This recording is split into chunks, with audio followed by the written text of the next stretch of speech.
Today I'll be showing you how to unlock any Samsung Galaxy phone from any carrier through a simple and free method. No need to be a tech expert. I'll guide you through the process step by step. By the end of this video, you'll know how to unlock your phone for free and use it with any carrier. If you happen to have a carrier app installed on your phone, unlocking it will be even easier. After following the steps in this video, you won't need an unlock code. Instead, you'll simply wait for a message on the carrier app that says your phone has been unlocked. Then, all you'll need to do is restart your phone. Follow my exact steps from this video, and after that, you will have a phone that will work with any SIM card from any carrier in the world. To begin, insert an unsupported SIM card into your phone. That means a SIM card from a carrier other than your original one.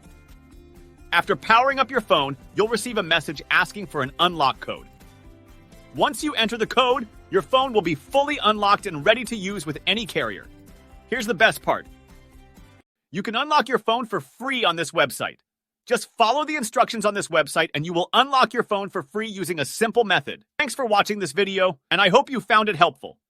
Make sure to give it a thumbs up and subscribe to my channel for more amazing videos like this one. See you in the next one.